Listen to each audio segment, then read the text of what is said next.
বহুত দিনৰ মূৰত মনোজ ভাই ফেশ্বনত ৰিয়াক লৈ আহিছোঁ আৰু নতুন কাপোৰৰ কালেকশ্যন দেখুৱাম বুলি ভাবিছোঁ। এযোৰ গ্ৰীণ কালাৰৰ বহুতেই বেছি ধুনীয়া কাপোৰযোৰ।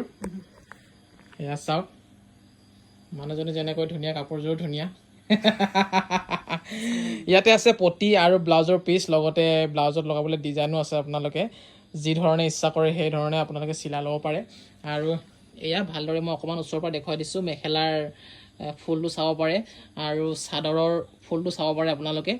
এই কাপোৰযোৰ পদ্মিনীৰ হয় আৰু আপোনালোকে ল'ম বুলি যদি ভাবে তেতিয়াহ'লে হোৱাটছআপৰ নম্বৰটো আমি স্ক্ৰীণত দি ৰাখিছোঁ। সেই হোৱাটছআপ নম্বৰটো আপোনালোকে ছেভ কৰি ৰাখিব আৰু এই কাপোৰযোৰ স্ক্ৰীণশ্বট মাৰিব আৰু আমালৈ হোৱাটছআপ কৰিব যে এইযোৰ কাপোৰ পচন্দ হৈছে বুলি। তেতিয়া আমি আপোনালোকৰ এড্ৰেছত ধুনীয়াকৈ পঠিয়াই দিবলৈ পাৰিম। হ'লেও এবাৰ চাই লওক, যদি আপোনালোকে পিন্ধে কেনেকুৱা লাগিব আপোনালোকক।